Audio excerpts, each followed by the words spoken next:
السلام كما يتوعلوا زخبركم تخاتلتي وي حوات نلو معلت حزلكم قريب ذلو خاني بزعبا إتيريمي بزعبا إتيريم نسبي لي وي وحد قالات كزاربي عبد المتصبي تيتات خسف حياة تصفي يكبر قدم موت مبريتات بزعبا بلوكشين كنزارب شعو كما يقرنا نام نقدنا أتو كنريئنا مالتي نابتر سيكاتو مالتي إثيريوم أما لا علم نتي إثيريوم زبها سرعة زعبا مرخبتات كمبيوتراتي مرخب إثيريوم نت زخون السب وزخون يخون سب كان صوت كملون زغل محبراوي وعلاتات محبراوي محبراتكم ون إلكترونيكا وهابت مسرت كون زغلغلي ديجيتال وباتيرا مالتي ديجيتال جنزب كاب زخون يخون بوتان غزين إثيريوم حساب كتفطر أبليكيشن زلو عالم مرمر وي ናይ ገዛ ርእስኻ ስራሕ ክትሃንፅ ትኽእል ኢኻ እንታይ እዚ ትቐንዲ ሓድሽ ምህዞነት ሕግታት ክቕይር ወይ ናብኡ ንምእታው ክቕይቶ ዝኽእል ማእኸላይ ስልጣን ከኣመንካ ነዚ ኩሉ ክትገብሮ ትኽእል ኢኻ ማለት እዩ ገለ ኣብነታት ክበቁም እየ ንኩሉ ሰብ ዝኸውን ባንክ ንኣብነት ኩሉ ሰብ ኣይኮነን ገንዘባዊ ኣገልግሎት ዝረክብ እንተኾነ ግን ናብ ኢቴሪየምን ናብቲ ኣብኡ ተሃንፀ ልቕሓን ምልቅሓን ዘወሃለልካዮ ፍርያትን ክትኣቱ ዘድልየካ ነገር ኢንተርነት ጥራይ ማለት እዩ ክፉት ኢንተርነት ዝኾነ ይኹን ሰብ ምስ መርበብ ሓበሬታ ኢቴሪየም ክራኸብ ወይ ኣዋዓላኡ ክሃንፅ ይኽእል እዩ እዚ ከዓ ንብረትካን ምነትካን ኣብ ክንዲ ብሒደት ሜጋ ትካላት ትቆፃፀር ክትቆፃፀሮ ይኽእለካ ማለት እዩ ኢቴሪየም ካብ ዕሩኽታ ናብ ዕሩኽታ እተራኸብ መርበብ ወይ ካብ መዛንኻ ማለት እዩ ናብ መዛንኻ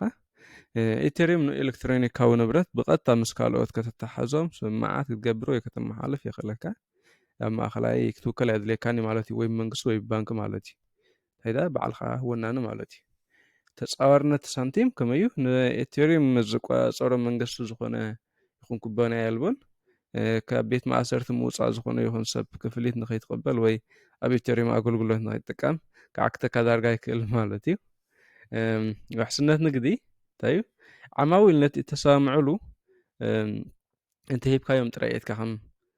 ዝቕየር ውሕስነት ኣለዎም ተመሳሳሊ ኣዳለውቲ ሕግታት ከም ዘይቅየር ርግፀኛታት ክኾኑ ይኽእሉ እዮም እተጠርነፈ ፍርያት ኣሪእና ከዓ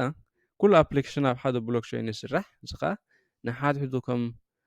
ሕጡብ ሎጎ ክሃንፅ ይኽእል ማለት እዩ እንታይ ብሎክ ሓደ ብሎክ ማለት እዩ እዚ ከዓ ከም ብሎክ ክንብል ከለና ከም ብሊኮት ትመሳሊ ማለት እዩ ግን ኣብ ኢንተርነት ማለት እዩ እዚ ከዓ ዝኾነ ይኹን ሰብ ንዝኾነ ይኹን ኣፕሊኬሽን ከልግሶ ከም ዘይክእል ክረጋገፅ ዝሓሸ ፍርያትን ተመኩሮን መምርሕን ክህልዎ ይኽእሎ ማለት እዩ ንኢቴሪየም መን እዩ ዝመርሖ ተኢልና ኢቴሪየም ኣብ ትሕቲ ቁፅፅር ዝኾነ ይኹን ኣካል ኣይኮነን ድሕሪ ናይ ኢቴሪየም ፕሮቶኮል ፕሮግራም